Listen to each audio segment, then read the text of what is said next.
Hey everybody, it's Meredith Miller with Inner Integration. Today I want to talk about the flip side of idealization. So most often we hear about the form of idealization that the narcissist does, otherwise known as love bombing. What's not often talked about is how this abuse training then gets internalized by the target. The target then learns to idealize the abuser and then maybe even random other people, which causes a whole bunch of other problems. So I want to talk about how this internalization of the idealization happens. What is idealization? What's so dangerous about idealizing someone? And then I'm going to give you some tips to avoid idealization. So how does the whole internalization of the idealization happen? Well, the abuser idealizes you and then devalues you, and it goes back and forth, the abuse cycle. So you feel like you have to live up to this perfect image in order to gain conditional love and approval from that abusive person. Now, this might have started in childhood for you, or it might have happened recently in an adult relationship.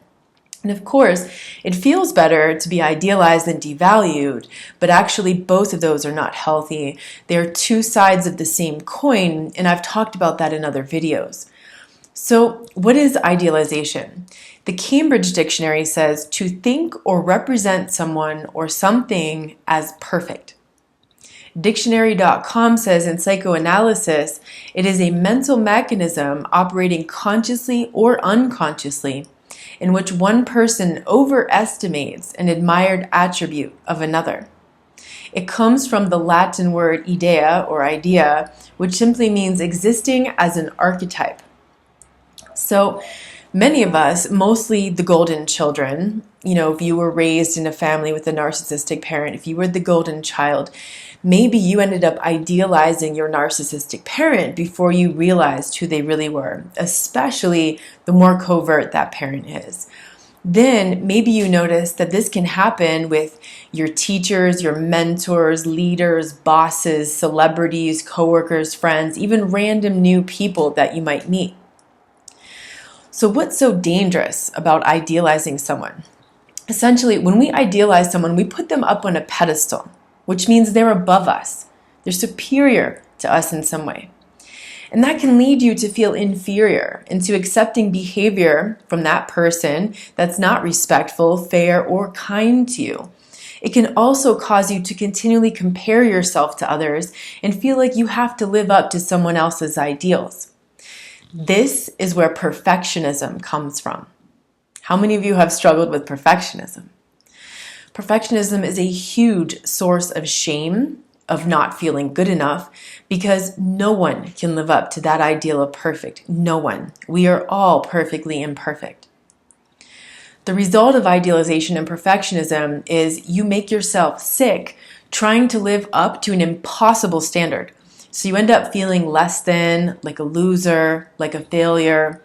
How does this manifest? Okay, maybe you scroll through Instagram models and you idealize their bodies. And never mind, most of that is done with Photoshop. The model took 300 photos just to get one at just the perfect, right, flattering angle, lots of makeup.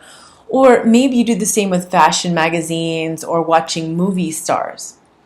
Maybe you idealize a sports figure or some other celebrity for a talent that they have or a skill that they have. Maybe you idealize a teacher or other leader, and maybe you never let yourself feel good enough because you feel like you're never going to arrive at their level of success or knowledge, fame, creativity, whatever that person's known for. Or maybe you meet new people and you idealize them, and then that blinds you from seeing their true colors and the red flags, because that no longer, you develop a bias, and then the actual red flags and the evidence that's there doesn't support that bias, so you don't even see that stuff. So idealization essentially is one of those things where the abuse programming teaches you to abuse yourself through holding yourself to impossibly high standards of perfectionism. This goes on into a downward spiral cycle. In cases where you're idealizing a manipulative, abusive person, the results can be more abuse, because if you're idealizing this person, you don't want to see their bad side, you don't want to see what they're doing to you, they're going to keep hurting you and abusing you. This can also become like an addiction where you can't stop yourself from looking at the person or the source, whatever that is that you're idealizing, and you keep making yourself sick. This video, by the way, was inspired by a client of mine who's now become like an adopted little sister to me. And she's really struggled with this addiction. She's asked me to talk about this topic for a while now. I think a lot of you might be able to relate to this. So I want to give you some tips to avoid idealization. Number one, never put anyone above you. Okay, you can admire people for who they are, for what they've accomplished, but understand they are not superior to you.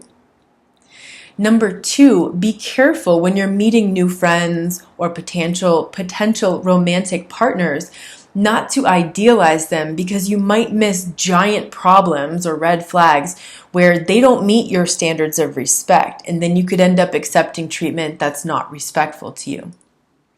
Number three, don't look at your teachers, mentors, leaders, YouTubers like they're perfect, because they're not. We are all human beings. Number four, notice when you're idealizing someone and remind yourself that's a human being. Stop comparing yourself to everyone else. Remember, the narcissist taught you that by constantly comparing you to other people through that triangulation process.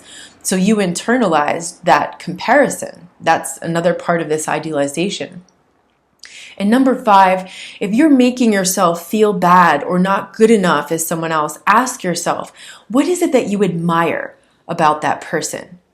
Then dedicate yourself to learn something new. Maybe you admired the knowledge that person has. So you want to learn something new. You want to take a new class. You want to read some books. Maybe you admire a skill that this person has. So you want to practice taking, classes, training, consistently practicing to develop that kind of skill.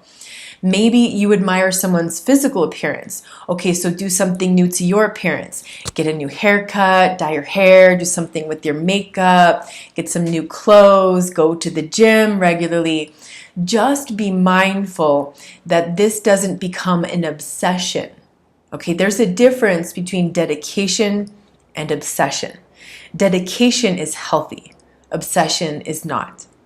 So that's the message I have for you today. If you've struggled with this, let me know in the comments below. If you found a way to start to overcome this, let me know as well, because I think it'll be helpful for other people to see your experiences. I'm sending you all a big hug.